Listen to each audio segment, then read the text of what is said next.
Beer meets food, man. The guy is a British lad, and he travels all over the world, pretty much doing all these food challenges. Nope, definitely didn't see it. And he's probably your size, Sam, and he takes down the biggest fucking meals you've ever seen. Oh yeah, I'll have to check it out. And it's It's on YouTube, is it? Yeah. I'll check that out. He actually did a few. He was in Alberta of all places, and I think he was down around he was in Stony Plain and Edmonton and down around that area, and he was taking them all on from. Really? I think he did a brew house one and stuff. Oh, like but anyway, the Big Berg. I fucking love it because that's that's one of my go-tos like every day. Like it's hot ones, and then it's like beard meets food, and that's what kind of reminds me of. Oh yeah, you got to see it. Yeah, I've checked that out. It's just a good way to turn your brain off, and it's a safe place to be when you're watching Beard Meets Food. That's for sure. I'm watching. Speaking of food shows, I'm watching The Bear. Oh yeah. That's a really good show, man. I picked up on season 2 there recently as well. Oh yeah, it's really good, really good. If you haven't checked that out, that's a dandy. The Bear, yeah. Willy Wonka. The Bear. Got to give it a shot. Yeah, man, it's really good. It takes like it's really good from the start, but I don't know, it almost gets better the more you watch it. It's really in depth. If I don't know if I've never worked in a kitchen or a restaurant before, but people say it's a lot like how it reminds me of working in the kitchen. Yeah, kind of the stress level was super high. Yeah. Oh yeah. Like so, it's gives that real feeling. Yeah. Have you ever worked in anything like that? Me? Yeah. When I was a baker, I worked in the kitchen in the bakery. Nice. Yeah. Nice. How about you? You ever have a kitchen job? I know we're not even really started. We're just bullshitting here, but you ever worked in a kitchen? No, I never successfully held a kitchen job. I started off in like Dairy Queen. They let me go, and then A&W. They let me go. Fuck, man. They didn't know what they were It's missing. a task, man. Finding a skill set or a mindset that can get you going at work when, I don't know, man. It caught me by surprise to have to be a focused person, you know? Yeah, I agree on that. I have a hard time with that shit. And becoming an adult sucks sometimes. But yeah, 5 days a week at Dairy Queen would be definitely an eye-opening experience as a young person. I'd say. Any fast food, for that matter, really. Any customer experience, customer's always right type of shit. You know what I mean? Yeah, food serving is weird. It's an interesting game. It's I don't know, because you're like, it's people's food. Like it's like money, right? Like it's like fucking with people's money or fucking with people's food. Kind of the same category. Shouldn't do either. The good news is I never saw anybody do anything nasty to food. And actually, one time I was talking to a couple guys that worked at a Denny's, and they were, a couple metalheads. And I thought, oh, maybe these guys. They were like, no, man, never. We'd never do anything to someone. I was like, good to hear. There's a lot of good guys out there. Yeah, that's good though. Too many movies with that. You know what I mean? Fight Club ruined it for everybody. Fight Club ruined it for everybody. That other Ryan Reynolds movie, Waiting. You ever see that? Oh yeah. That was one like that too. Yeah, that's true. Yeah, spitting in burgers and shit. That's true. I forgot about that one. Even social media now, you see like these random clips of someone licking an ice cream and putting it back in the freezer. And it probably doesn't happen too often, but you see it once and you're like, people are doing that. Yeah, it's gross. That is disgusting. Yeah, but people do all kinds of weird stuff, man. Like that's one thing I learned about because I worked in the grocery store and a bakery, kind of different portions of my late teens and early adulthood or whatever. And the grocery store people are I found a lot grosser than the people working in the food, like actually working in real food. Grocery store was nuts, just nuts. Yeah, it was interesting. People doing like behind the scenes, eh? Yeah, coolers are like the coolers are like space for things to go on in the nighttime, and like it's kind of weird. Yeah, it's a weird spot. Like, oh fuck. Yeah, yeah. People smoking in the coolers and like people having naps in weird places and stuff. Like it's strange. It's a strange going on. Fuck. Yeah, I'll leave it at that. But there's some strange stuff goes on at night shift at the grocery store. It did when I worked there anyway. It was interesting. It was funny. Oh yeah. But the food people were way better to deal with. Like when I worked at the bakery and stuff, it was way. People took pride in like being able to cook good food, and they wanted to give people good food, and it was kind of more. I don't know. It was a bit more focused. Yeah. But it is a lot like the Bear. if they're interested in watching. That's really good. Like it's really good, and especially like I've never worked with like a high level chef like that or whatever. But it's just stressful being on the line. Stressful, people yelling orders at you, and you're trying to constantly memorize everything that's coming through, and yeah, it's different. Perfect a plate, and yeah, you know the. Do you watch any of those like Master Chefs and stuff? I did for a bit, and the end really likes them. I like that stuff too. I don't do reality TV; it drives me crazy. It's funny. I want to say I don't like reality TV, but I do watch probably more than I like Bar Rescue and Bar Rescue's okay. There's lots of cooking shows I enjoy. Is that like true crime reality in that thing or no? I don't know. Not in the same way. Not technically. I don't watch like Big Brother and fucking shit like that though. I can't stand that shit. Like that's just total shit. Sorry if you're a Big Brother fan, Ryan. I'm not sure. No, I did see. I think the first season of Big Brother. Oh yeah. There was one where a guy had one leg. His name was like Joey or something. I remember seeing that. Joey one. But what was the first one? Survivor. That was the original one, wasn't it? That was one of the first reality shows I remember. That's the 90s. Ever. Like that's a 90s throwback too, is Survivor. Richard was the guy who won the first Richard season. Hatch. Richard Hatch. Yes. Holy. Deep cuts. Deep cuts coming out. Deep cuts. All right, so should we do a little... You want to do an intro? Whatever. Yeah. It doesn't really matter. Give her, man. Flattener. Flattener. Here, go ahead. Yeah, Go do it out. Yeah. No, yeah, if you want to, yeah, go for it.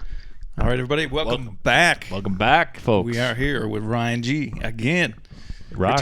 Second returning guest to the pod. Yes, a repeat offender once again. 97.7 Rock Grande Prairie. You fucking know him. Ryan, how are you, my friend? Doing great. Really happy that you guys have invited me back. I've been listening to the show, and when I go for my runs, these Rick Campanelli, talk about a throwback. I haven't been watching Rick Campanelli stuff lately at all, so like that was so refreshing, and to hear it coming from you guys, it's great. Yeah, thanks, man. Appreciate that. Yeah, we do appreciate that. That was a really good conversation, though. Like I felt it was really like if you listen to other people's pods with them and stuff, is a bit more calculated, I guess, or whatever the word is. But it felt a bit more like a open-ended conversation. Yeah, got some pure Rick in there. It was good. And longer than we thought too. Yeah, it's supposed to be like 30 minutes max kind of thing, and turned out to be an hour. Yeah. So yeah, thanks, appreciate it. Yeah. We're trying here, and definitely it's uplifting to hear that people are listening somewhere, doing their thing. Yeah. At least one so person. And it's important to us to have you back. So we love to having you on the first time and getting you back. I mean, it's been a crazy summer. We've been doing lots. There's lots in the news, the music's news right now too as well. So we got a lot to probably pick your brain over and stuff like that. So yeah, thanks again for coming back on. And the year was 1985. Absolutely. Yeah, it's my pleasure, man. Just sitting back in the trailer here, same way I do every night. And instead of just watching Beard Meets Food, I get to talk to you guys. So it's great. Yeah. That's awesome, man. That's good. So yeah, how has your summer been? Last time we caught up was just before Grand Con. We kind of caught up, linked up a little bit there. That was pretty sick. You got to you were doing some panel interviews and stuff, and yeah, it's been a busy summer for you. It looks like. It has been, actually. I was just kind of thinking that today, as the doorbell at work keeps ringing and people keep asking for things, and it's been great. And I keep signing up for more. And I think when opportunity presents itself, you have to just go and surprise yourself of like what you're capable of or how much energy you actually have left, But I'm making sure that I'm signing up for stuff now too that I want to be doing before the schedule fills up with requests that I'm happy to, do. But there's other stuff I'd like to make sure I do. Like this UFC thing coming up around the corner. I got my first media credentials.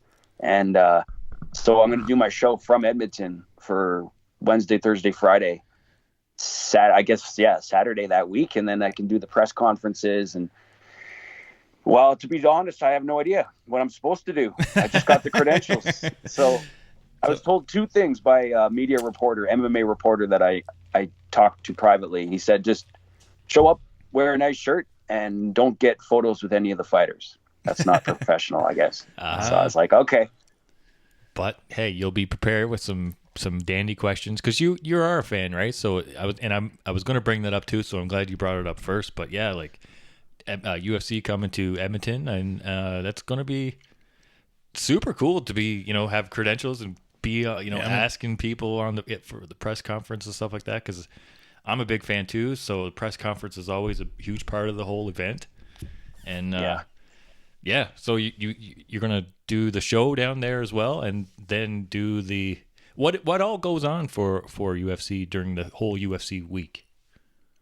They're gonna send me an email at some point that details the exact events. But as far as I can tell, just like you, man, I'm a huge fan. So this is my chance to I'll probably be grinning just ear to ear the whole time. And but there's press conference, there's fighter meetings. There's the weigh-in, then there's the ceremonial weigh-in, and just the stuff I've seen on YouTube, and it's all at Rogers Place, so a chance to go behind the scenes there and see what the media room looks like. And since it's Sportsnet, which is a Rogers thing, I've reached out and I said, hey, I'm coming down, and I guess they're working on figuring out how they can use me. So sick. It's an awesome opportunity, and I'm just glad I make sure that I get to do this stuff too. It sounds like I'm complaining, but sometimes I just don't know where the time goes. You know what I mean? For sure, yeah.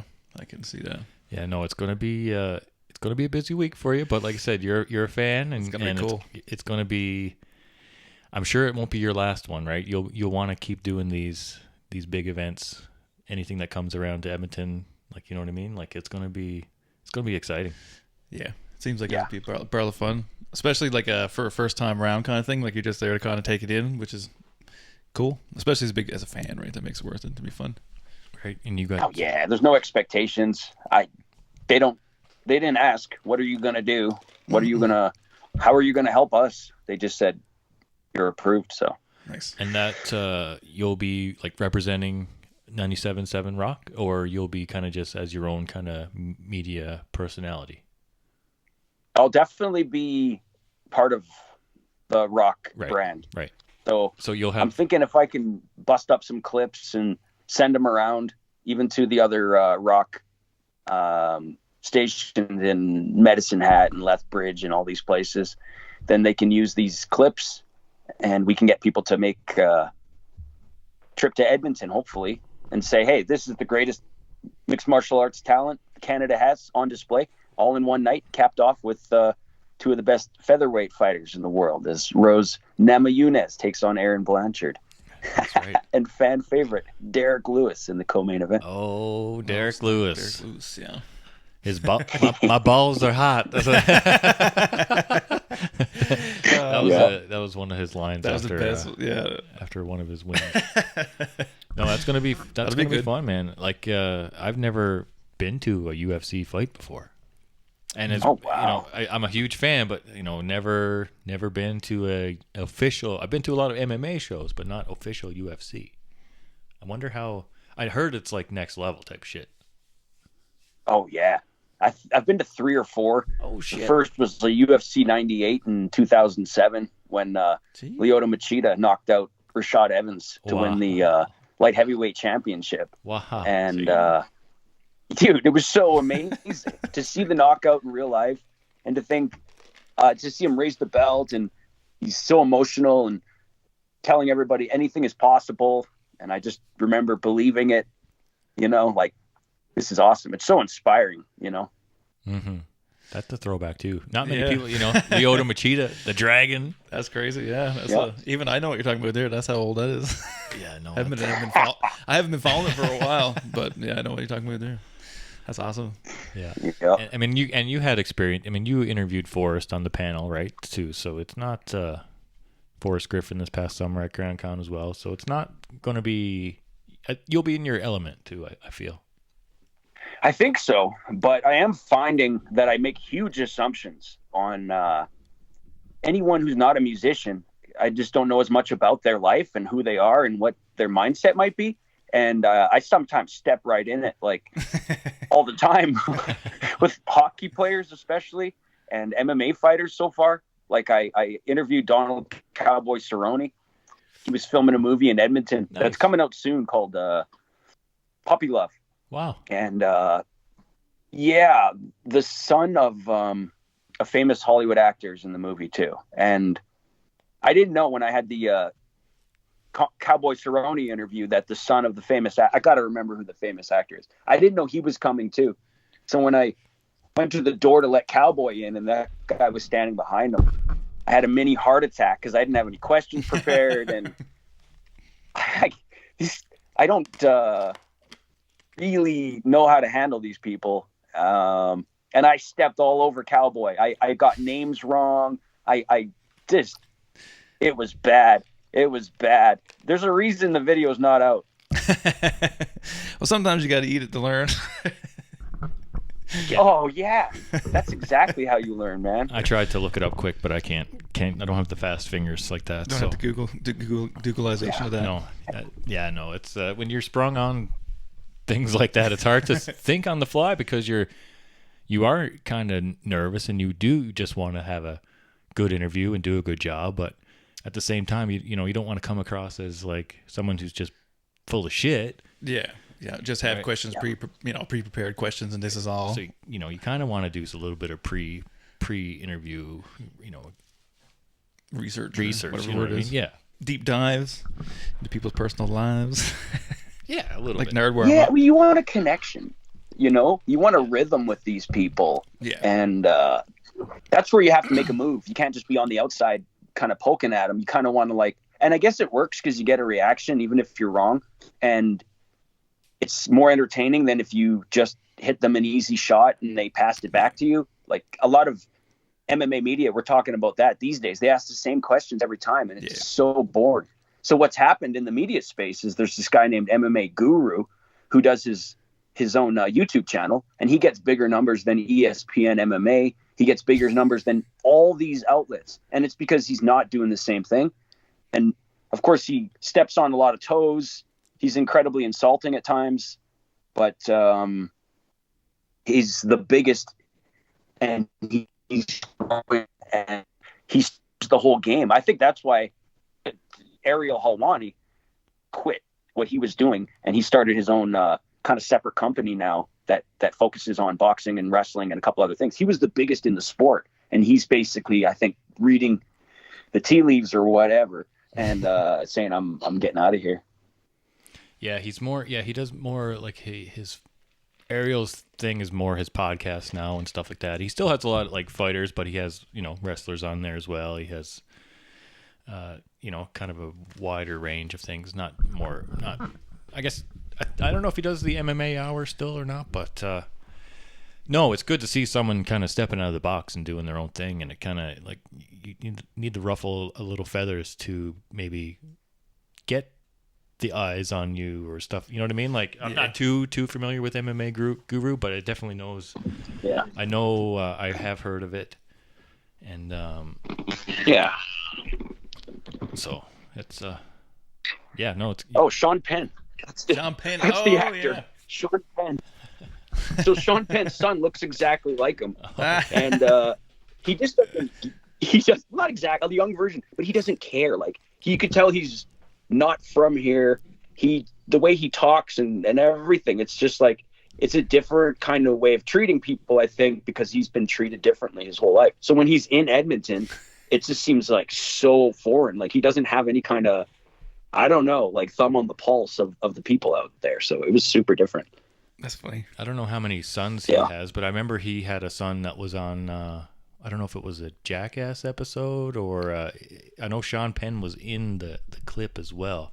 And I don't know if they think they put paint over someone's car. Yeah, he's in one of these. Does he have like a kind of a obscure kind of name? His first name? Is it weird? Like Hopper. Okay, yeah, it is. I think it's Hopper Penn. Same kid, yeah. And he was only probably 10 or 12 at the time. I think they might have got him to like throw paint over someone's car or something. Yeah, it was on. Well, yeah, whatever Jackass V was made. Or maybe it could have even been like what was that other show? Wild Boys or like the one Ashton Kutcher was on. Pranked Pranked? Was it? Punked. That's it. Like, what the hell is it? Yeah, that was those were some good early reality shows. Yeah, I enjoyed MTV those. stuff. Yeah, that was still early enough where it was still new. Yeah, I'm getting sidetracked. Was no sidetracked, I guess. That's my brain. That's my What's brain. those? When you say reality, do you ever find yourself wondering like where the line is between reality and production, or can you just let yourself enjoy it without thinking too much? For me personally, I hate it. I hate it when people are trying to play off reality, but you can just tell it's scripted. Yeah. That's the part that I don't like. Yeah, I don't know. I don't do reality. Like, I don't do reality TV. It's just not. I watched the first season of Survivor, the first season of Big Brother, only because they were kind of different at the time, and I was like, well, what is this? It was kind of everybody watched it kind of thing. Beyond that, man, I just don't. I can't do it. Even like cooking shows or like I don't know any of that stuff. It just after like an episode or two, it's just like it's too much fake drama. It's too much. You know what I mean? Like you can tell everything's very cut just for TV. Like they're making muffins and then the fucking world is burning down around them, kind of thing, and they're having big meltdowns and stuff. Like it's like this isn't real. Well, the thing I hate too is when they edit it in such a way where they say before a commercial it'll almost be like the end is gonna explode and like everything is blowing up, blah blah blah blah blah. But then when they come back from commercial break, it's like, oh, it wasn't even a big thing. It's just like every commercial break has this big cliffhanger. It's just like, fuck, just fucking tell me what you guys are doing. It's like, so it's like that overproduced kind of edited thing that and Bar Rescue is famous for that too. I'm a guilty. I like the bar. Part of my brain always wanted to be a bartender or something like that. So like I watched the show and before every commercial break there's almost this big cliffhanger. Yeah.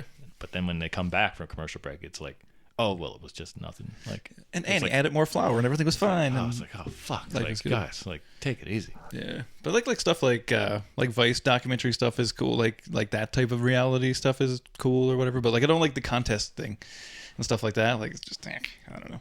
Like Love Island and Bachelorette or whatever bullshit. That's a hard no for me. Yeah, I can't get it that way. But like when Bourdain was doing his thing, like to me that's a reality show. Like he's technically, as much as it's filmed and put back together, it's still a reality show. Like he's out in Taiwan, doing whatever on the street, talking to people, eating food. Yes, that kind of thing. Stuff like that, I don't mind. That's more my vibe too. Yeah. How about you? What do you get into besides? What's your guilty pleasure when it comes to reality stuff? Oh man, with reality, if you say true crime counts as reality, over the last few years I've watched so much of it, but I actually had to turn it off because I found it was really, really creepy and weird, and I was like hung up on all these things.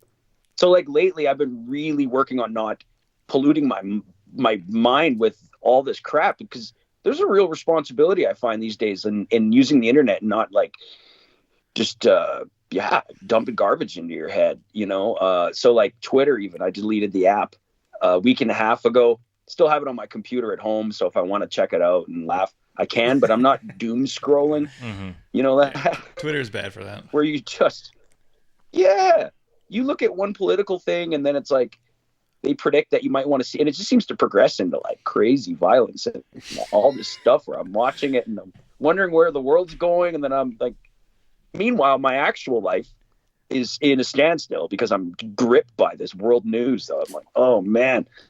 So I just backed right off, and yeah, man, now I'm shooting pellets in my backyard. Yeah. I'm building an extension on my fifth wheel. I'm really, really doubling down on just doing the stuff I like, and that makes me happy, Nice. That's what it's all about, though. The doom scrolling is, I think, a real problem, and definitely Twitter was one of those things too. And even just creating arguments out of the simplest things, whether it be hockey, Leafs versus Canadians.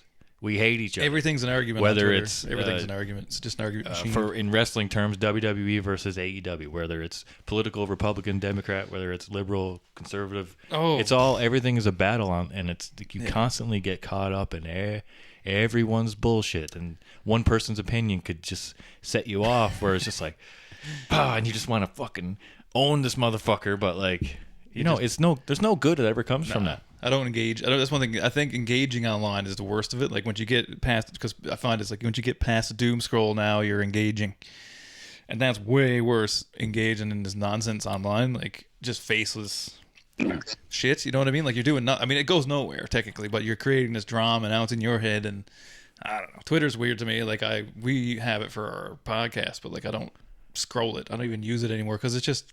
And it's mostly bots, which is the other part of Twitter, which makes it worse again, because like the bots are perpetuating this nonsense. Like, it's horrible, right? Like, I don't know. It's a whole other thing. Yeah, it's the worst to me. Like, as much as like I'm cool with everybody, with the free speech aspect of Twitter, it's super overloaded with bullshit. Like, it's just most of it is complete nonsense, and the other half of it is pretty much bots. So it's just like. To me, it's bullshit. Yeah. Like, Twitter is just a bunch of bullshit in reality. Like, it's a worthless app. You're getting mad over AI talking shit. Yeah. So I deleted Twitter too. I don't have Twitter. Like, it's like I said, it's not something I have. I probably lose most of my free time on Instagram as it is for the podcast. But I think that's more of a positive, I think, than. I'm looking for good information. Yeah. Like, I'm looking for information. That's another portion I find, right? Like, being fed stuff, because you get caught in the. Once you get caught on in the algorithm, now you're stuck in it. Like, it's hard to get yourself away from certain aspects. And if you're like me, like, I find I'm watching one thing, and then the first conspiracy video or something that pops up or some nonsense like that, I'm like, oh, what the hell is that? And then now I'm down this rabbit hole for the next 2 hours scrolling fucking flat earthers and complete craziness, like, for no reason, like, other than it's mildly entertaining and it's easy to keep going. Like, I don't know, it's nonsense, right? Yeah. But I'm slowly. I could have had the blonde mode. I could have had the, you know what I mean? Could have done a lot of other things. Yeah. I could have learned a song in 2 hours. Oh, for sure. Yeah, definitely. Right? Could have done something completely not sitting here staring into a phone. That's what I feel like that. Fucking social media. Ryan, what are we going to do with social media?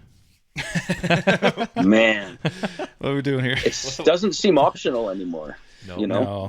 They make you feel like an oddity if you're not on it. It's the only reason I post once in a while on Instagram.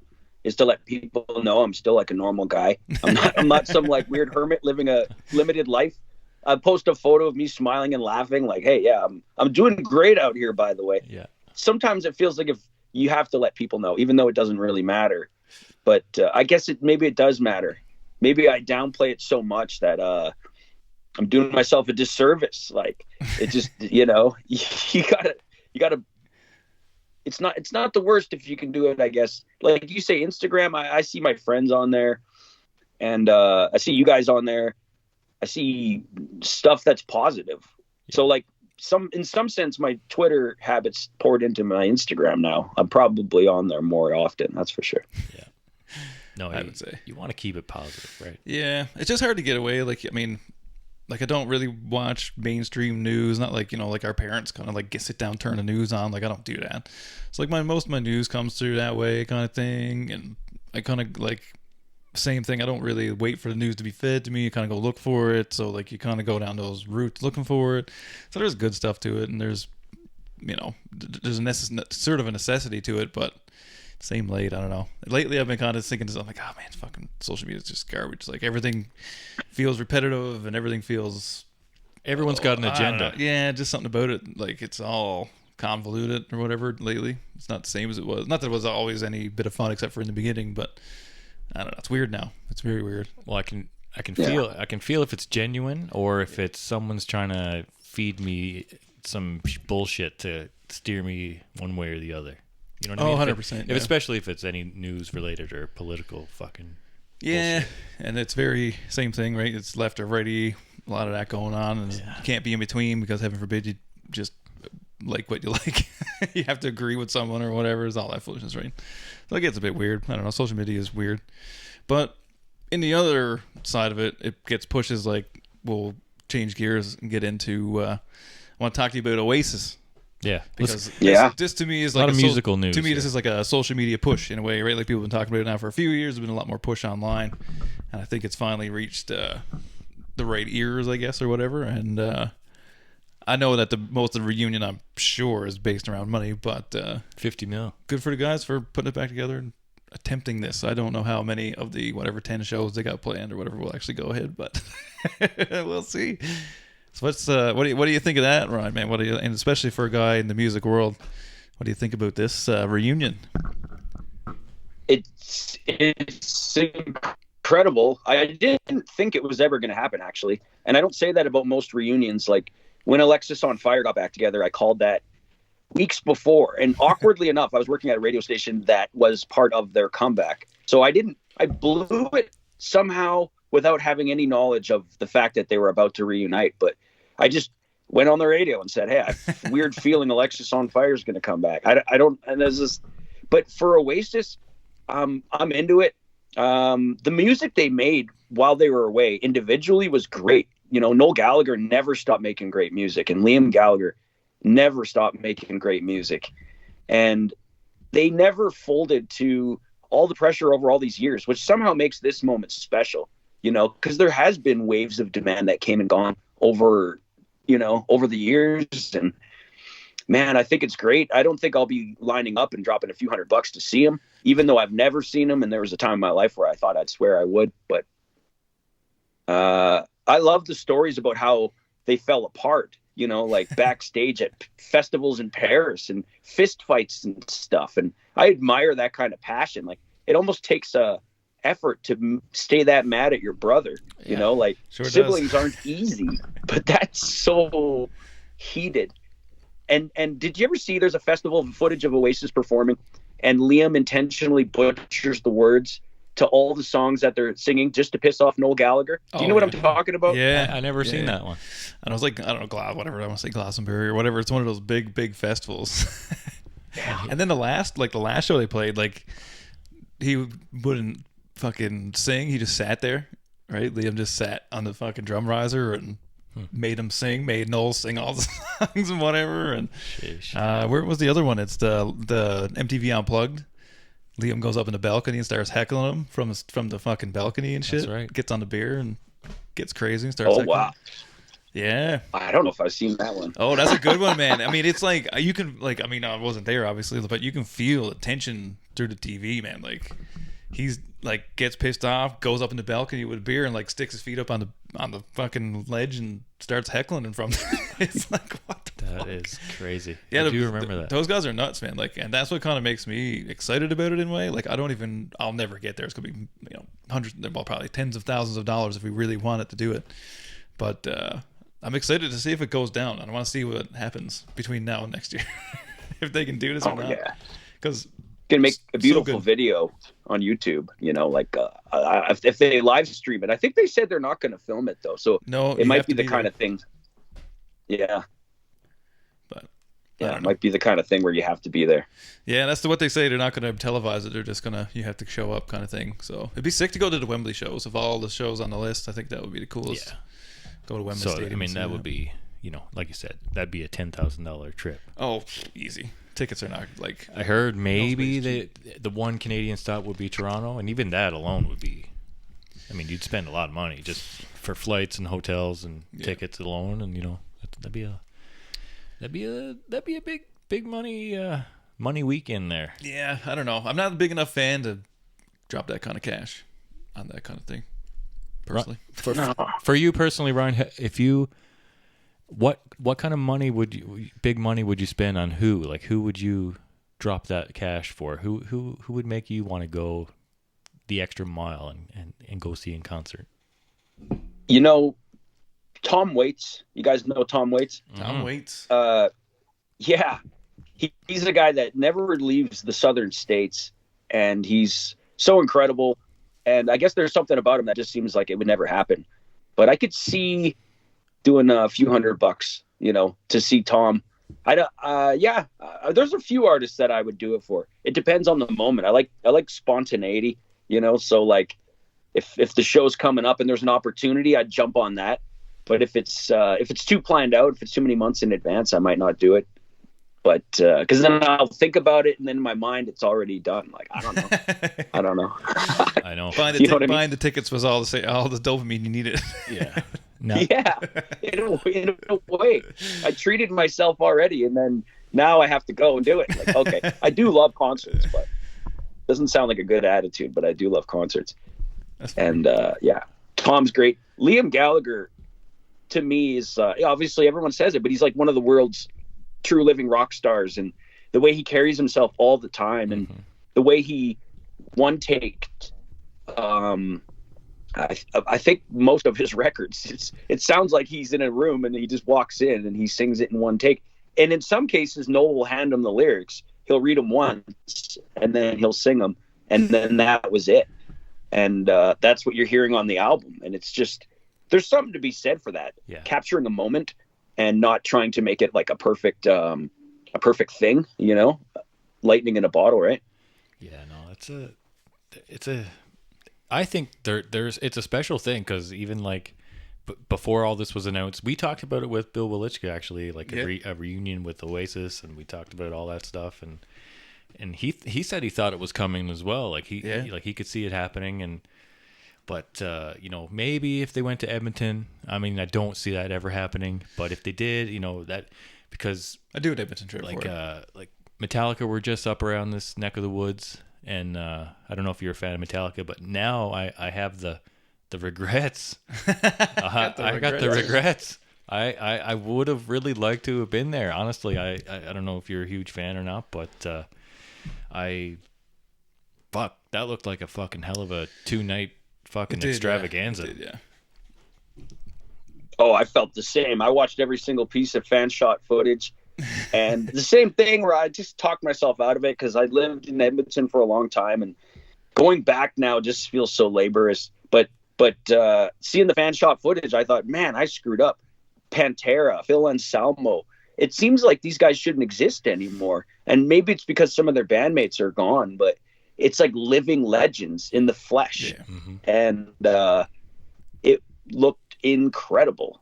And everybody that went had a great time. And it's a reminder that there's a little bit more to life than the rat race or grinding or getting to sleep on time. You know, I'm every morning I get up and I exercise, and then I make breakfast, and then I ride to work, and then I do prep, and then I do my show, and then I ride home, then I go for a run, then I watch YouTube, and then I go to bed, and I do it over and over again.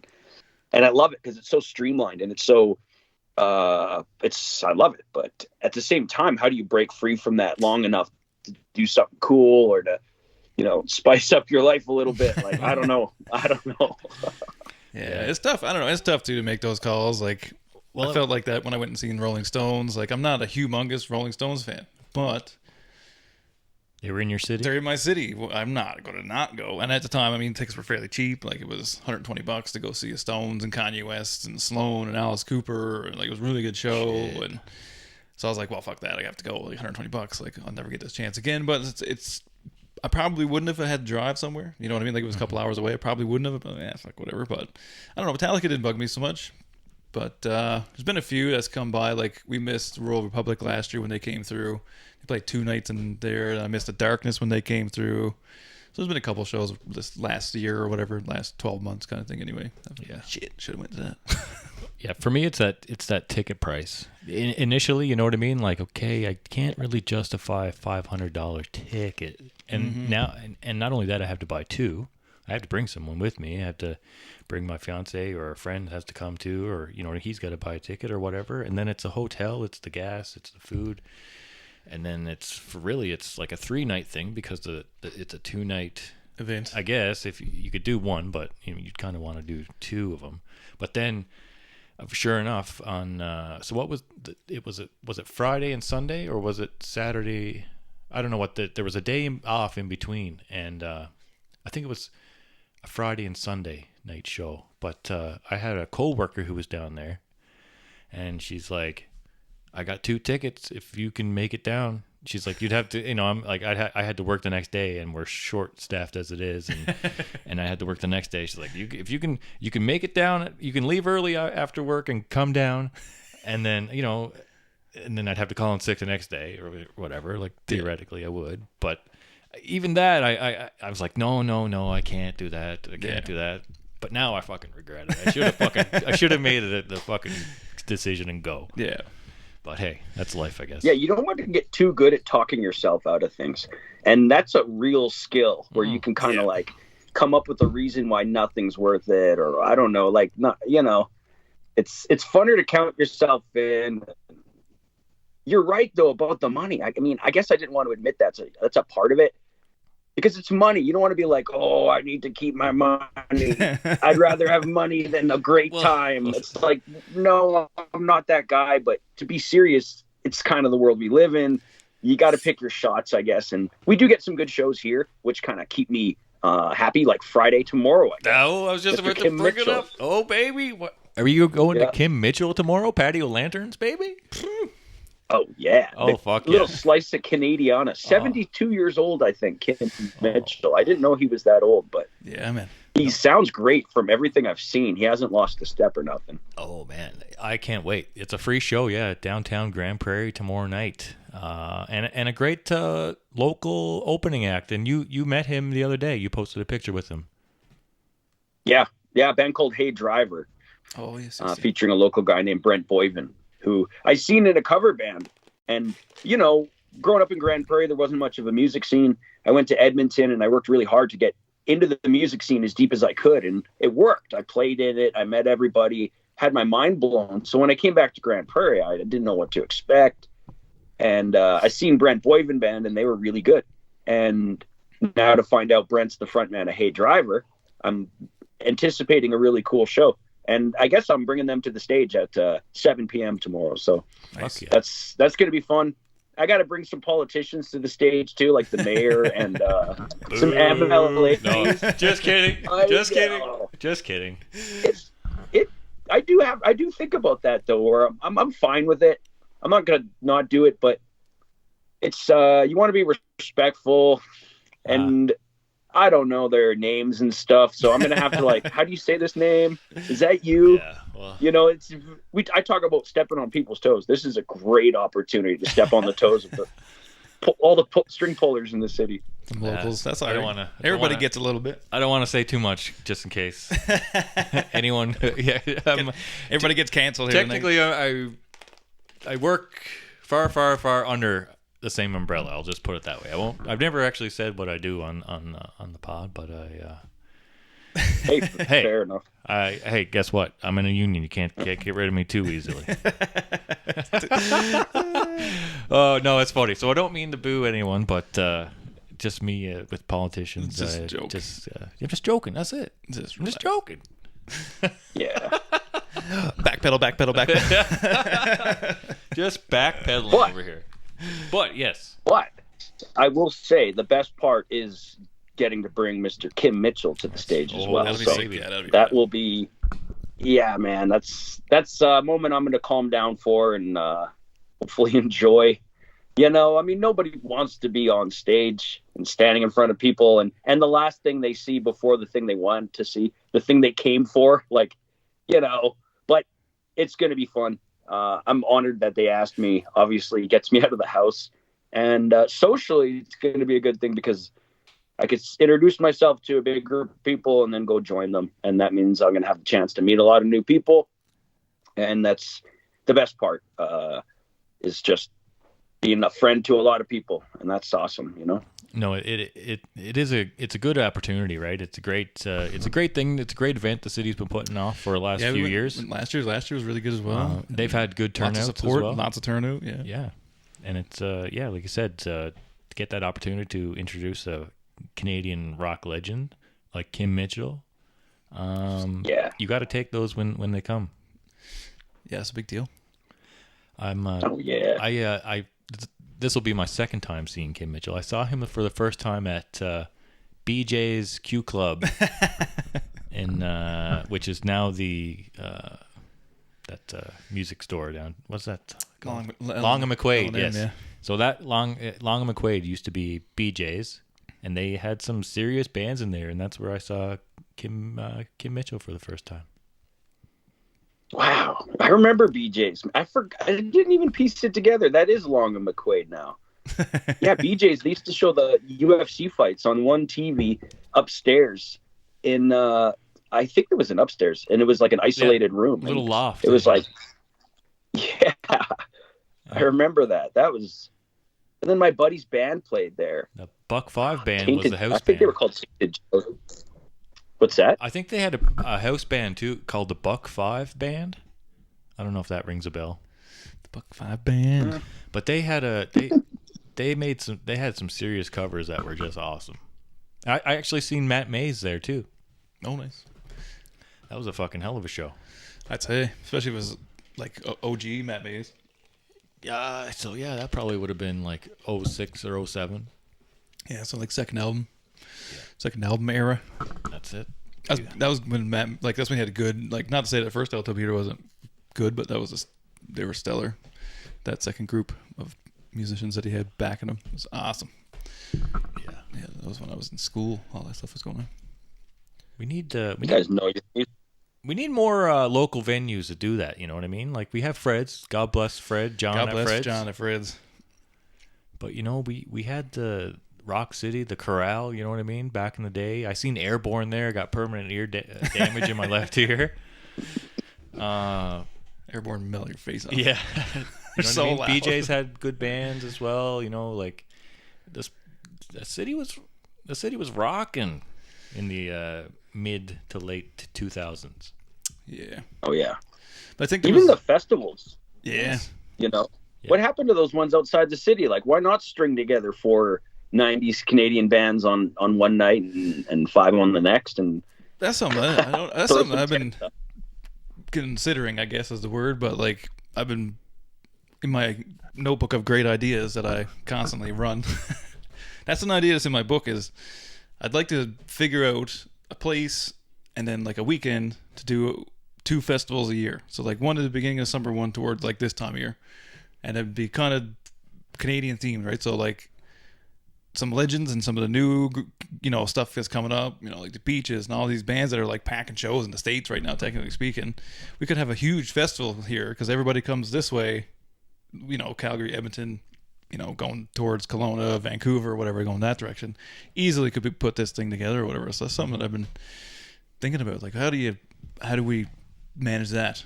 Because it would be sick to have a couple of rock, like, and that's to take away from country, because that's a thing here. And as much as I don't partake necessarily, it's for people. Yeah. But there's something that we need to get some more rock shows with some, you know, guitar bands kind of thing, right? Like, I think that would be awesome.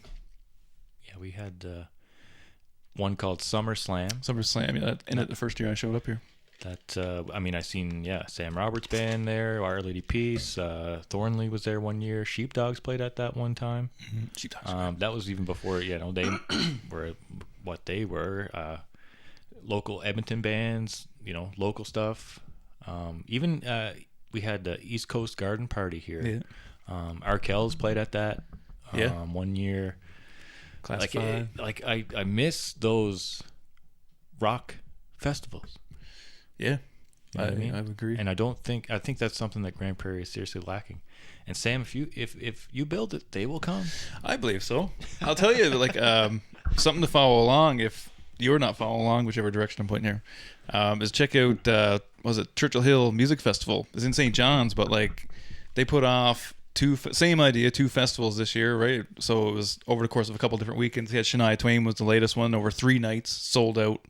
Madness, Shania blowing it up. And then they had Arkells was the headliner for the weekend prior to that, but like same thing, brought up a bunch of local bands in the beginning. Nickelback they had, and then Nickelback was the night previous. Like really whoever was putting that together, because they put it off the big barbecue, it was like a big block party. Same idea. They had like, you know, 10,000 people show up to a block party.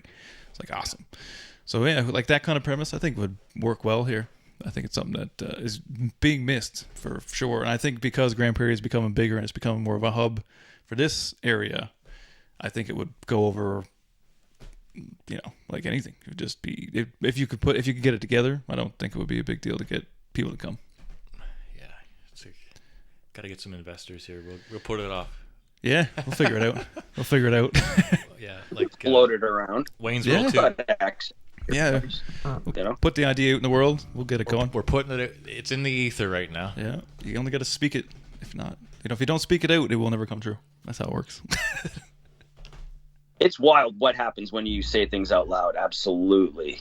I mean, you gotta go. You mentioned Airborne, loudest band I'd ever seen was Motorhead. Oh. And I was at the Edmonton Event Center, and my brother and I went, and my dad gave us earplugs, before we went. And I was like, yeah, I guess I might use them. We had them in, and then I seen my brother take one out, and I was like, well, I'll take one out too, because I want to hear Motorhead. Like, I'm not going to only hear them through an earplug.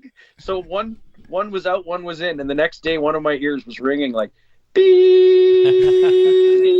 I'm like, no way. Yeah. That's crazy. It's the only band that's ever done that. Smash your eardrums. Yeah. The Rock City was a small place. I mean, relatively. I think there were like 350 people there. But I pushed my way to the front, and I was like right next to the speaker on the left side. And man, did my ears take a beating that night. Never recovered. Probably not. Technically. They're loud, man. They're loud dudes, man. They're loud. Seen them at an outdoor show, and they're loud. That's wicked, yeah. I wasn't even close. I was like, holy shit, this is loud. Good show, though. Pause it right now. Yeah, no, that's... Australian rock, man. That's where it's at. I've been really hooked on Australian rock for the last, I don't know, however long. They got some shit going on. They do, man. Fucking Emil and the Sniffers. If anybody's into a little bit of old school punk rock, it's a good Australian band coming up. Toured with Foo Fighters recently. I don't know, whatever their last leg is. Really good band. What's the other one I was looking at? Dude, I have to take out my phone. I don't have my phone. There's a couple other Aussie bands I've been following along lately. It's where the good music's coming from. Everybody wants to play rock and roll down there. It's sweet. Yeah, they still have the fun culture, like the Lazies. Yeah, you know, Lazies are really good. I've seen them recent, but just the way they carry themselves. It reminds me when I was doing backpacking in Europe in 2006, Nice. and Nice. everywhere you go, no matter what hostel, there's a group of 3 or 4 Australian or New Zealanders.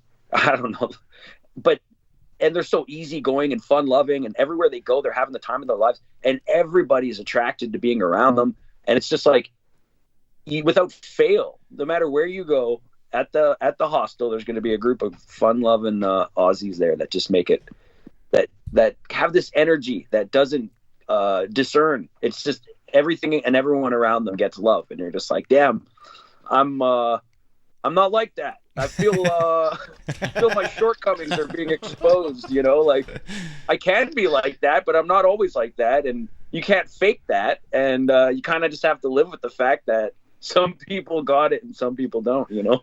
It's that Aussie charm, I guess, yeah. It's the Islanders, man. It's all Islanders. Most Islanders have a charm to them. It's something about it. And not just because we're from Newfoundland or anything, but just in general. Like, you think about it, if you talk about Islanders in general, most of them are fairly easy to get along with. Everybody's pretty chill. I think it's because Australia is just hard to live in general, because everything's trying to kill you at every turn.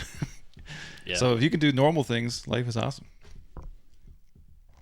But Yeah. how many countries did you go to backpacking in Europe? That's always something I always thought that would be cool too. Was that like just an after a high school thing, or? Yeah. It was one of those, hey, you're told to get it in before life really starts to gridlock. And I went, I think, 9 countries in 45 days, which is, you know, that includes like 2 weeks or a week in Nice, and some places we stayed longer because either we were broke or it was really good and cheap. But so like we landed in Frankfurt, and the next day we were in Amsterdam, you know, and we hung out there for a few days, and then we had to move on. So it was, we went to the Van Gogh Museum. Don't get me wrong. It wasn't all debauchery, but all red light district. Oh gosh. Do you want a story? Yeah. I grew up. Hell yeah. I grew up on this trip, man. Like when I got home, I had to have a conversation with myself. So like red light district, you know, we went to this coffee shop, you know, and ordered like, hey, what's your most powerful stuff? And we smoked it and had a great time. And then we're drinking beers. And then next thing you know, it's the end of the night. And we all go outside, and the whole district's empty and was bustling before with like thousands and thousands of tourists and girls in the window and all of this. Suddenly it's empty. So the 3 of us say, okay, we're going to walk home, but let's take a second to collect ourselves before we go. So we're like, okay. And next thing I know, I'm in the canal, and I'm splashing around Oh, no. trying to find my way up the walls. And they're sharp brick, and it's like European architecture, so it's not like new brick. They're bricks that are crumbling and cutting my arms. And anyway, I eventually crawled out of the water, and I looked around, and it was a ghost town. My friends were gone, and I had no idea what was going on, and I didn't know how to get home. This was our first night in Amsterdam. So I started walking towards where I thought. Hey, we're back. Sorry, gentlemen. Oh, shit happens, man. That's all good. It's all good. So I can continue the story. Yeah. Oh, yeah. All right, continue the story. You had us on a cliffhanger You here. did too. Perfect cliffhanger. Yes. So I climb out of the canal, and I'm soaking wet, and I'm wandering the empty streets of Centraal Station in Amsterdam, and I start walking the directions that I think I remember the place we're staying is. And the problem is, it wasn't a hotel. It wasn't a marked place. We met a lady at the train station who said you could stay with us, with me. And so we're in some old lady's apartment, and she's got a rule that says you can't come home later than 9 p.m. And this was like 2 a.m. at this point. So I'm wandering the streets. I can't find the place. And eventually, hours later, after trying all these different directions, soaking wet and not running into a soul, I ran into these 2 girls.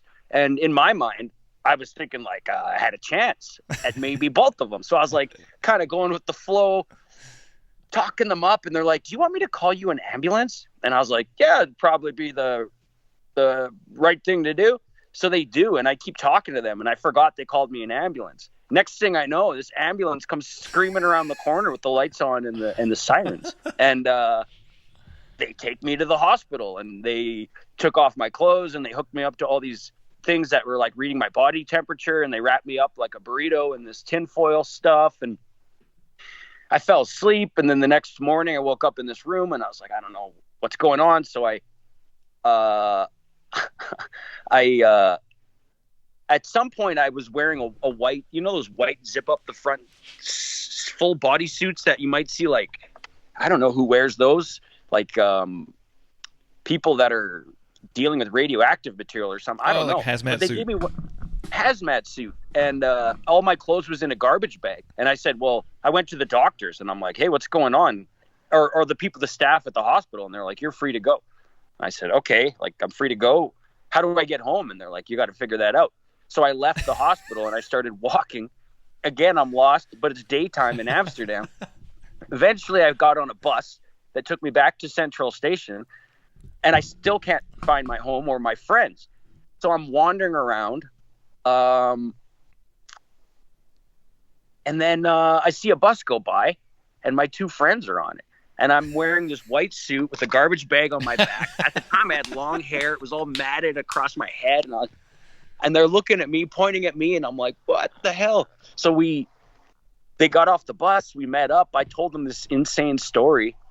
And, yeah, man, we went back to the lady's house, and she was so mad at me, and she made me get on my knees and apologize for worrying them and all this stuff.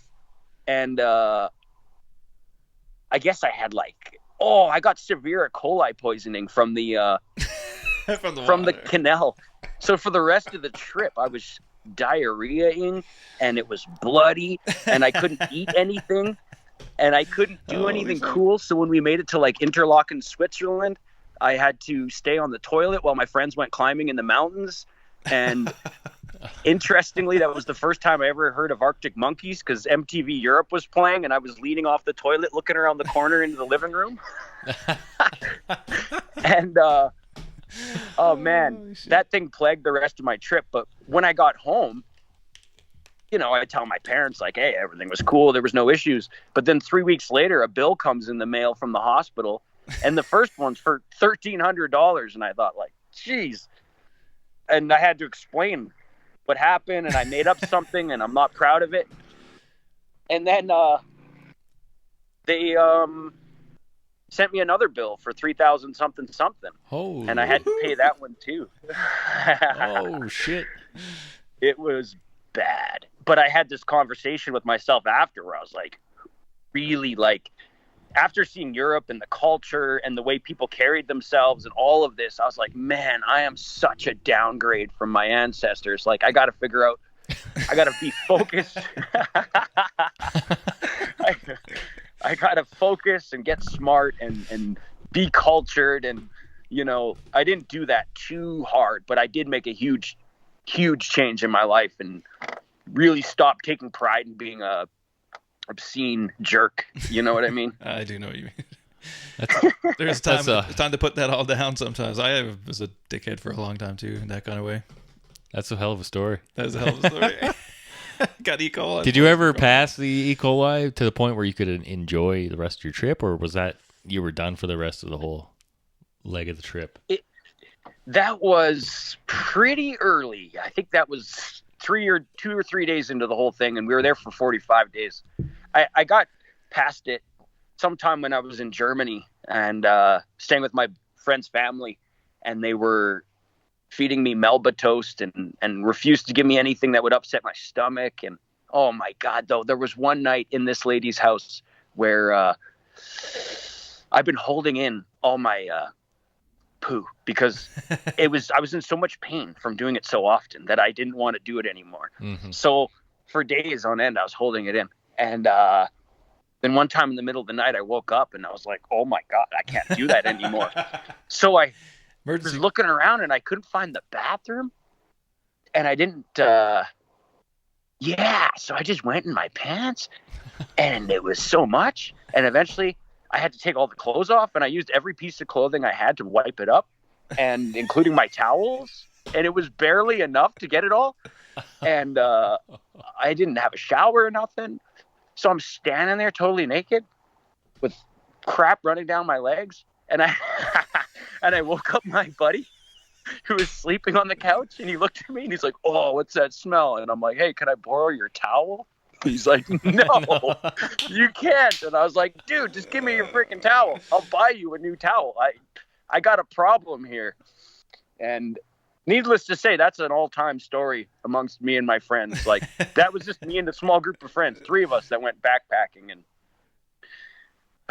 that's the one that they'll never let me live down. Memories. Memories, man. But such a wake-up call. You're still pretty close with those 2 guys? Oh, yeah.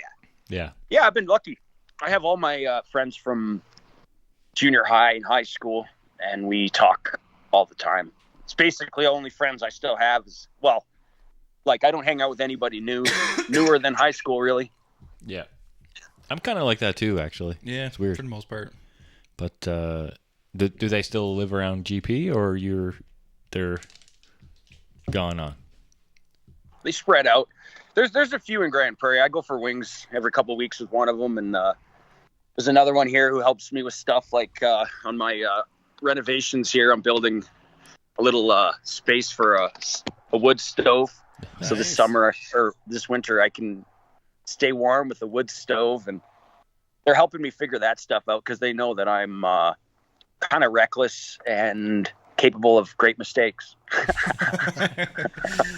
Not a place for making mistakes with the fire there. Oh, you're telling me, man. This got my full attention. My full attention. That's wicked that you're putting wood stove in there. That's awesome. Oh, yeah. It definitely wood stove is the way to go. We're just having this chat with Shed. Yeah. Mark from the Shed. Last podcast. Yeah, wood stoves and sheds and all this other stuff we were talking about on our last podcast there. Yeah, it's funny. It's just like, I want living to be fun. And I have itches where I feel like this would satisfy my life. Sometimes it's a book. For a long time, it was different books like Hemingway. I just thought I have to read Hemingway. This is my life, damn it. So I read like everything he's wrote besides For Whom the Bell Tolls, but I'll get there. And for some reason now the itches took me into a trailer, took me to motorcycles, and now it's going to be building this attachment and heating myself with a wood stove through the winter. When did you start getting into riding? Last summer. Yeah. Something you always wanted to do, or just something that you just had a spur of the moment thing? You got it. You wanted to check that off the list? Yeah, it just spoke to me. But as soon as I started doing it, I realized it's always been something that has been in my life. Like I grew up reading Ralph S. Mouse books and watching motorcycle Mice from Mars or whatever that show was, and Biker Mice from everything. Mars. Yeah, it all had something to do with motorcycles. So the first time I started riding, I was like, how did I not discover this before? I'm a lone wolf and I didn't have a bike. That's kind of awkward. You know what I mean? Yeah, riding bike's fun. Kind of good. I've never done it. Kind of goes hand in hand though with the lone wolf thing though. Yeah. And it's good, man. Yeah. And it's just cool. It's cool. It's just cool. I think it's cool. Yeah. Yeah. I like riding bike. It's fun, man. That's one thing I miss is my bike, but can't have everything. Yeah. I have children. What were you riding? I used to have a crotch rocket at one point. You go fast? Very fast. As fast as it'll It's go. addictive. Well, that's part of the problem. I don't really want to have that stuff anymore, I guess.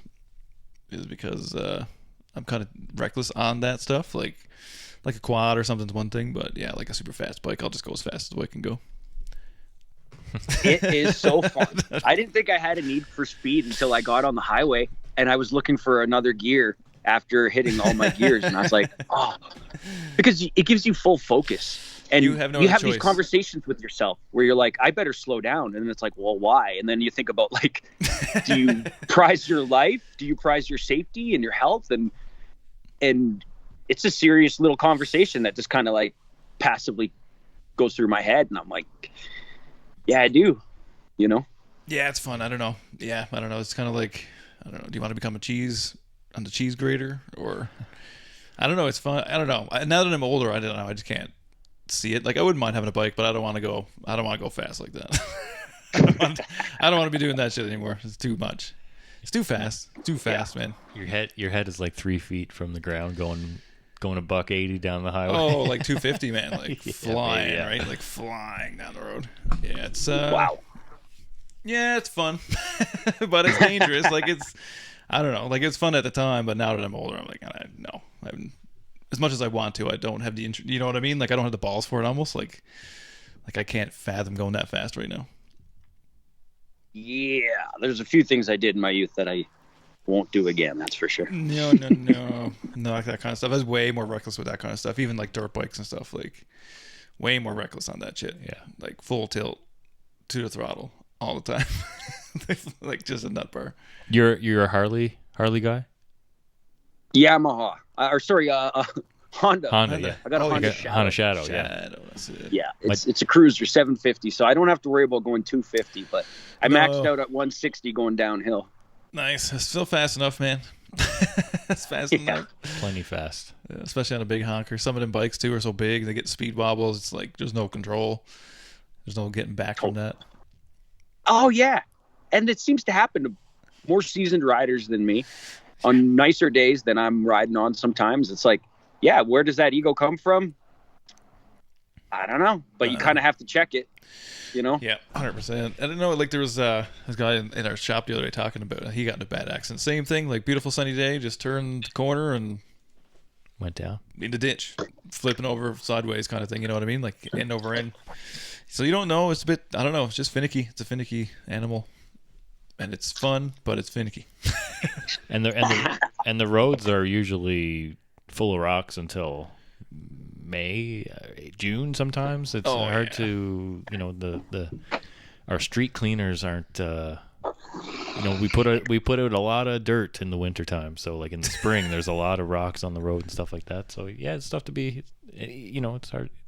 It's hard, and you got to be careful for sure. Yeah. So be careful, Ryan. I'm telling you to be careful. Don't go too fast. Don't go too fast. The dust has got me a few times. Because you don't necessarily see a thin layer of dust, and then you hit that accelerator, and next thing you know, your back tire's flipping out to your left, and you're suddenly in a fight for your bike and your balance and your safety. Yeah, it's interesting. It's fun, like I say, but it can get squirrely quick. That's the whole thing. That's why I don't trust myself on something like that anymore. It's just, I don't know, it gets too squirrely too quick. Oh. Pod dog. Oh, the dog wants out of the room here. We had a pod dog in here. Man, I got to get a pet. What would you get? I got to get a cat, I think, because I'm gonna leave it in my trailer, and and hope it takes care of itself, basically. As long as there's water and a little bit of food, life is good. Yeah, I grew up with cats. Dogs. I have too much respect for dogs to introduce them to my life style. It's a style. I'd have to really stop doing some things, like make more room in my schedule.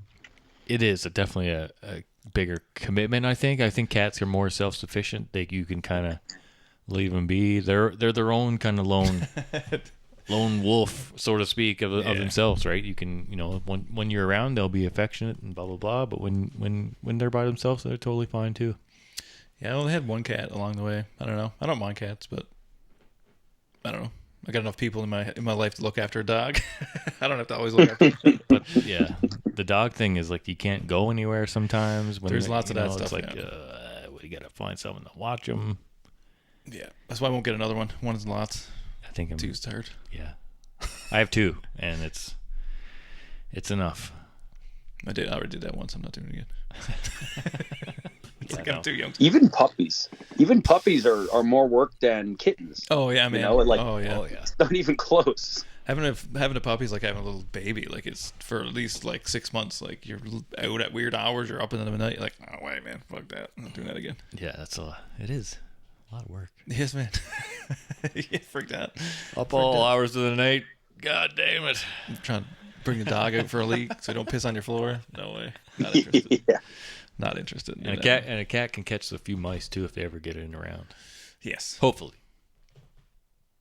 I gotta keep it away from my wood stove, though. Assuming, that could be an issue. Like, it might. I don't know. We'll find out, I guess. Well, they'll only do it once. If it jumps up there or something, well, if it's hot enough, then it'll feel it. I mean, it's not going to touch it. Something they can feel it. They'll just curl up next to it and oh shit, this is warm. Just lay down under, just by it. Yeah, that's what I think. I think so. I don't know. Cats are weird to me. Cats are foreign objects to me. Dogs are in my wheelhouse. Yeah, I've never had a cat. I'm a little bit allergic. I am too. So that's Cat Hour on Year Was 1985. Got the pets here tonight. No, Ryan, what else you got coming up here for the rest of the summer and the fall? Anything cool, new, and exciting you got coming up? Oh yeah, I got just signed on with the Grande Prairie Storm to be the game day host. So I'll be at all 26 of their home games. Nice. Just sort of, acting as an in-between of the organization and the public. So if there's kids that are celebrating a birthday, or if there's a U18 or U9 hockey team that's there to do what they do and take in a game and all that, then I'm going to meet them and hope make their experience more memorable and, do some of those fun games with getting people dancing and stuff in the seats. And it's I've never done it, so I don't know. I've just been shadowing. I went down there a couple nights ago and watched an exhibition game, and just got a feel for behind the scenes and what my responsibilities might be. It actually has me super nervous, which is funny because I always do stuff like this, but until I do it once, I'm gonna go over it in my head and think about how I might let them down if I don't take it seriously, and it always works out. But I still go through all of this. It's going to be the same for Kim Mitchell. I'm sure I'm going to have to remember to take a breath and enjoy it. Yes. Yeah, no, that's a wicked honor. That's pretty cool. No, that's great. You're cool. Working with the Storm. I love it because that's a great local thing that helps a lot of. It's an escape from it helps the community. It's a lot of community involvement. It's a lot of that, right? And I know the head coach, Coach Chris. Okay. He's a former NHLer. Former Olympic. He was in the 2010 in Vancouver. He played for Germany. Oh yeah. He's from Beaver Lodge, but he's got a German background, and he actually played for for Germany, and he played for the LA Kings for a little while too. So Yeah. but I work with him, but I see him all the time and stuff like that. And I don't know if you've met Jordan McTaggart. He's on the back bench as well. I think he's more of the physical therapy and stuff like that, but he's a great guy too. And it's they've got a great coaching staff this year and stuff like that. And I think they got a bright future. They got a lot of great guys behind the bench, and a lot of great guys who can push these kids to the next level and stuff like that. The Storm hasn't performed as well as we'd all like them to in the last couple of years, but I think they're on the right track for sure. Yeah, I think so. I didn't know that about the coach. That's really interesting. I'm gonna have to get him on the radio and get him to tell people about this, because that's really cool. And I bet you it's inspiring for the kids to know that this is a guy who's been there, and I can lead you, and I know what it takes, and all that stuff goes a long way. I met, you said Jordan, the physical. Yeah. I met him briefly, and I was impressed, just by the way he carries himself, and he's a healthy guy, and I could tell he's a smart guy. It was only a brief meeting, but I was like, wow, there's really great people here, and people dedicating themselves, to this community and to these kids and to this cause. I mean, it's awesome that's why I'm there. And it's nice to know there's a bunch of people that are also there for that same reason. I'm like, cool. Mm-hmm. I guess this is it. This is what GP is all about. This is what it was built on, is these people that decide to give back, I guess, to some degree. It's about community. It's all back to that. And it's a great community organization, and it's got lots of great sponsors, and it tries to, it helps out in lots of different ways. It helps other charities, and Storm's been a great organization. I will give them that. Yeah. And last year was a good season, by the way. I think we were second. I think we lost in overtime or something in the finals. I don't know the exact, but it was a huge leap forward from the one before, because that was one of those seasons that you just you don't talk about. Yeah, that happens sometimes. Yeah, no, it'll be good. Sometimes. It'll be good, and it's going to be good to see you there, and it's going to make me want to go. Yeah, I'll partake in a few more games for sure. Want to go more. I've only been to. It's usually 3-4 games a year or stuff like that, but I'm gonna make an effort now, and if maybe slot a few tickets our way here, Ryan G. Absolutely. Oh no, dude, that's awesome.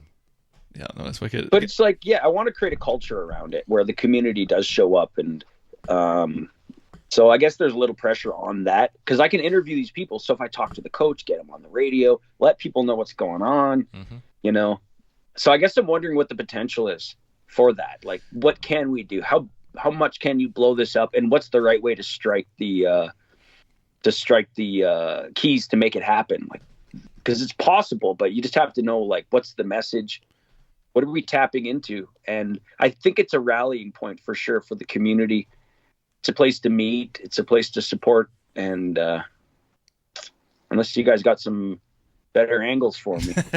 Well, I mean, how many other avenues of entertainment do we have usually during the week in winter in Grande Prairie? There's not very many.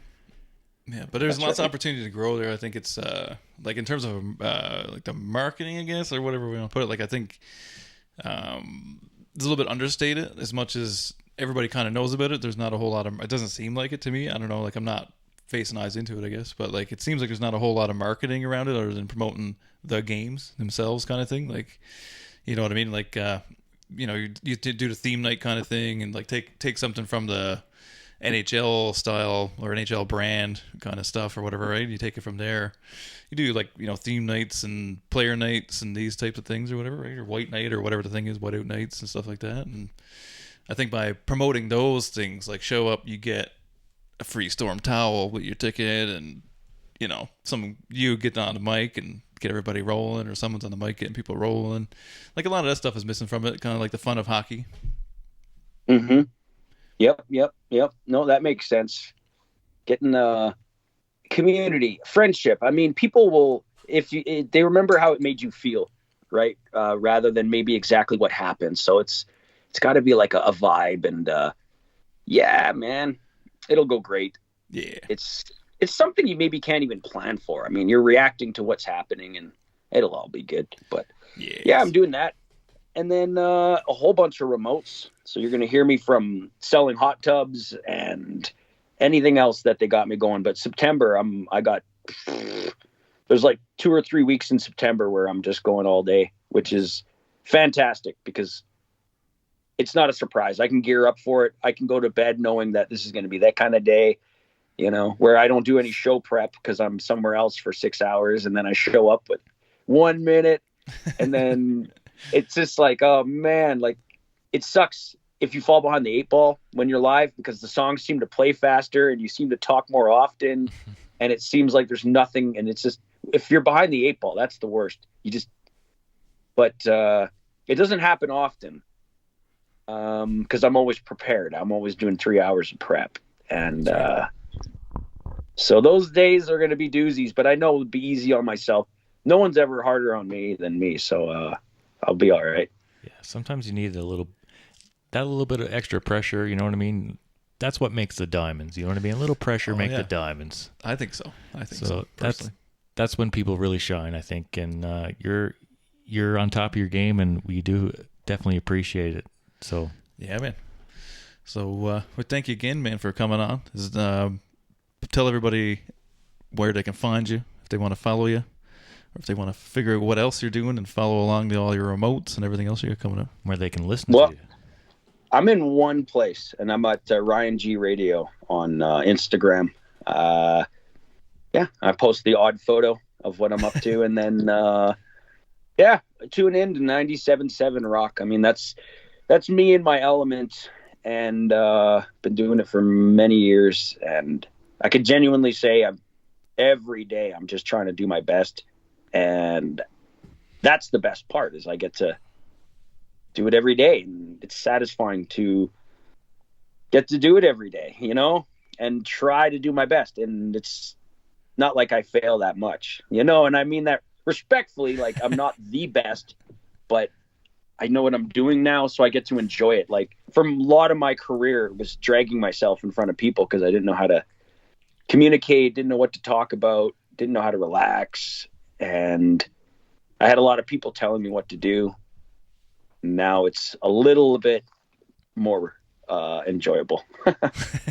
Yeah, you're a professional, and that's when you don't have that extra people breathing down your neck, and you can kind of be free and just do your thing and be comfortable doing it.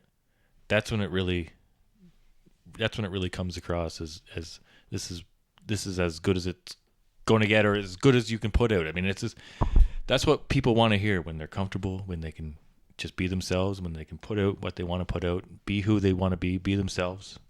Yeah. Yeah. Because, well, they say that they want personality. Like, Grande Prairie just wants personality. And I'm like, okay, great. Like, then you have to ask yourself, who am I? Like, what's my personality? What's the difference between that and everything else that someone does? It's like, okay. But, yeah, and I appreciate you guys having me back on. I really think what you're doing is great, and promoting it to me is awesome, because I think you guys deserve it. And you bringing me on is it's awesome. It's I'm learning from your guys' show what professionals are. Like, you guys are super professional. Right. You are, though. Yeah, come on. And the guests, though, like the way Bill conduct himself and the way that all these guys conduct themselves, I'm like, this is really good for me to see, because I don't know why, but it feels like, I don't know. I guess you have to see it demonstrated sometimes to be reminded why we even looked up to these guys. Like, wow, they really are great, and they are awesome people. And I don't listen to radio anymore, and I don't really do any of that. Like, I just do the show, and I guess it reminds me to look to other people, and it's inspiration. So I appreciate that. No, man, you've been a huge support of us, and you're helping us out leaps and bounds, and can't thank you enough again. Like, honestly, for all the shout outs. No, man. All the shout outs, all the radio spots, all the, you know what I mean? You've been definitely a huge supporter, and it definitely doesn't go unnoticed. Well, I'll see if I can finagle you guys some interesting guests down the road. There you go. Maybe slip the pod to Kim Mitchell here tomorrow night. Hopefully tomorrow night I see you down at.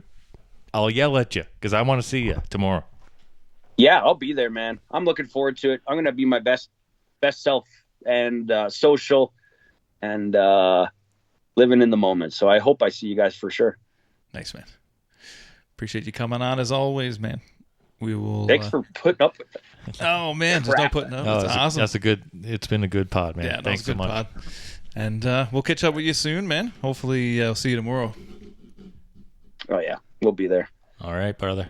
That's been another Cheers, episode man. of And the Year Was 1985 with Ryan G. 97.7 Rock, baby.